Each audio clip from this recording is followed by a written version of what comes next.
Hello दोस्तों, मैं आप सभी का अपने YouTube channel law with twins में एक बार फिर से स्वागत करता हूं।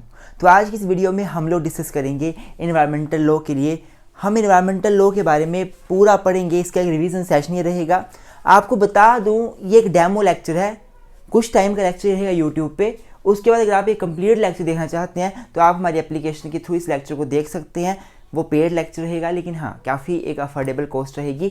आपको बता दूं कि इसमें जो हम कवर करने वाले हैं वो क्या क्या कवर करने वाले हैं। तो आप किसी भी यूनिवर्सिटी के स्टूडेंट हैं, अगर ये सारा सिलेबस जो मैं यहाँ पढ़ाने वाला हूँ आपके पास भी है, आपकी यूनिवर्सिटी के सिलेबस में भी है, तो आप हमारे लेक्चर को रेफ़र कर सकते हैं। हम लोग सबसे पहले सीखेंगे कि इन्वायरमेंट का मीनिंग क्या है, इसका कंपोनेंट्स क्या क्या हैं, डेफिनेशंस क्या क्या है, पोल्यूशन क्या होता है, पोल्यूशन के काइंड्स क्या क्या होते हैं, सोर्सेज या कॉन्सिक्वेंसेस क्या है पोल्यूशन के, फैक्टर्स क्या है पोल्यूशन के, और एंशिएंट इंडियन फिलोसफी क्या रही है इन्वायरमेंटल प्रोटेक्शन को लेकर। मतलब आज तो इन्वायरमेंटल प्रोटेक्शन हो रहा है, एंशिएंट इंडिया में क्या क्या ऐसा था, हिस्ट्री क्या थी इन्वायरमेंटल प्रोटेक्शन की, हम इसको भी देखेंगे। हम देखेंगे कि इन्वायरमेंटल प्रोटेक्शन को लेके हमारे भारत के संविधान में, कॉन्स्टिट्यूशन में क्या क्या प्रोविजंस हैं, the provisions of constitution of India regarding the environment, then provisions given under the code of criminal procedure, Indian penal code regarding the environment। फिर हम देखेंगे पब्लिक इंटरेस्ट लिटिगेशन PIL, जो डेवलपिंग हमारा एक नया एक सिनेरियो है इन्वायरमेंट प्रोटेक्शन के लिए। PIL पब्लिक इंटरेस्ट लिटिगेशन कैसे ये रोल प्ले कर रहा है, हम इसको देखेंगे। उसके बाद स्टूडेंट्स हमने देखना है कि 3-4 एक्ट हम पढ़ेंगे। इन्वायरमेंटल प्रोटेक्शन एक्ट 1986 अच्छे से समझेंगे।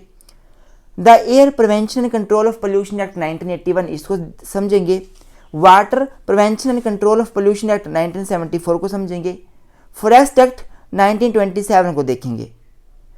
उसके बाद हम पढ़ेंगे कुछ प्रिंसिपल्स को, सस्टेनेबल डेवलपमेंट क्या होती है और इसके कुछ प्रिंसिपल्स क्या क्या हैं, like polluter pay principle, precautionary principle, public trust doctrine.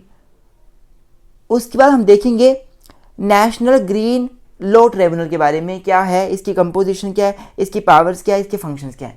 तो ये सारा कुछ इस रिवीजन सेशन में रहने वाला है और मैं श्योरिटी के साथ बोल सकता हूँ कि हर यूनिवर्सिटी में ये सारा सिलेबस होता है।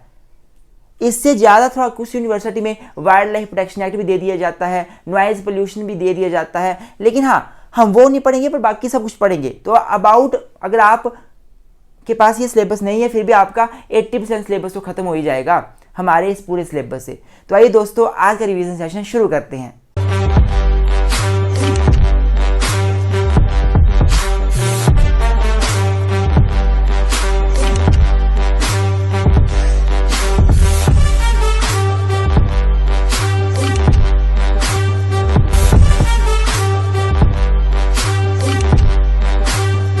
तो सबसे पहले हम पढ़ेंगे इन्वायरमेंट क्या होता है, इसका मीनिंग क्या है, इसकी डेफिनेशंस क्या है और इसके कंपोनेंट्स क्या हैं। स्टूडेंट्स, इन्वायरमेंटल लॉ को पढ़ने से पहले इन्वायरमेंट होता क्या है वो समझना बहुत ज़रूरी है और आपको ये पता भी होगा।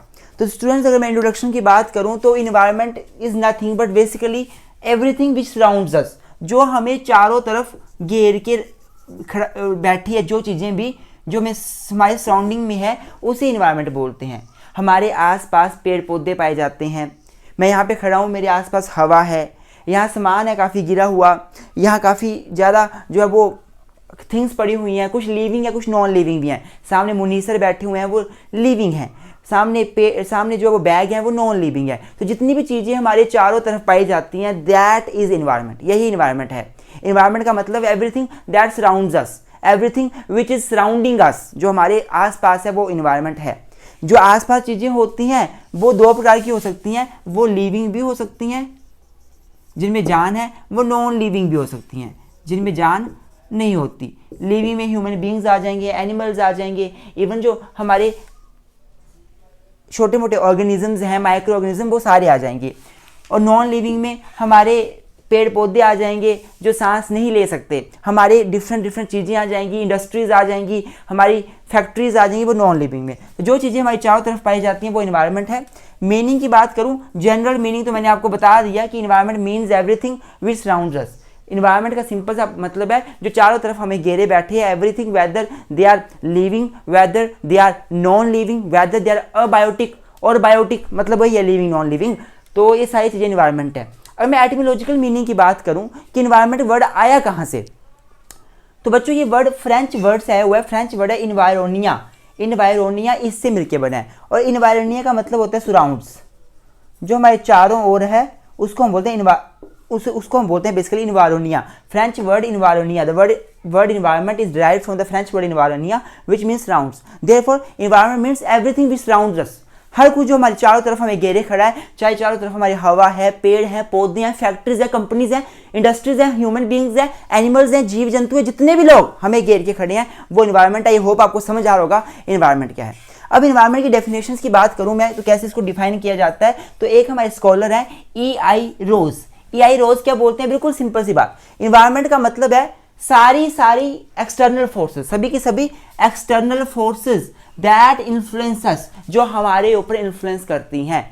जितने भी आसपास की एक्सटर्नल बाहरी जो फोर्सेस हैं, पावर्स है, जो हमारे ऊपर असर करती हैं, हमें इन्फ्लुएंस करती हैं, वो इन्वायरमेंट है। ऑब्वियस सी बात है, हमारे चारों तरफ गैसेज हैं, हमारे चारों तरफ हवा है, पानी है, पेड़ पौधे हैं, जीव जंतु है, वो हमें इफेक्ट नहीं करते हैं क्या? अगर मैं यहाँ पे खड़ा हूँ, यहाँ पे अच्छी हवा है तो मैं बिल्कुल स्वस्थ रहूंगा। मैं गंदे एनवायरनमेंट में चला गया, वहाँ पे गंदी हवा है तो मुझे वो इंपैक्ट करेगी, इन्फ्लुएंस करेगी मुझे। तो जो भी चारों तरफ चीज़ें हमें इन्फ्लुएंस करती हैं वो इन्वायरमेंट ही है। मतलब चारों तरफ पाई जाने वाली चीज़ें इन्वायरमेंट है, तो वही तो है। ये रोज ये तो बोलना चाहते हैं। अगर मैं इन्वायरमेंटल प्रोटेक्शन एक्ट 1986 में सेक्शन 2A की बात करूँ, सेक्शन 2A क्या बोलता है? Section 2A of environmental protection act की जरूर डेफिनेशन लिख के आनी आपने। इन्वायरमेंट का मतलब क्या है? Environment includes water, air, land and the interrelationship that exist among and between air, land and human being and living creatures, plant, micro organism. बिल्कुल सिंपल बात बोलना चाहता है ये कि इन्वायरमेंट का मतलब है हवा, पानी, पौधों से, और हवा, पानी, पौधों का क्या रिलेशनशिप है ह्यूमन बीइंग से, अदर लिविंग क्रिएचर से, और माइक्रो ऑर्गेनिज्म से, प्लांट से। इन सभी के इंटर रिलेशनशिप को क्या बोला जाता है? इन्वायरमेंट बोला जाता है। अब स्टूडेंट्स इन्वायरमेंट के कंपोनेंट्स देख लेते हैं।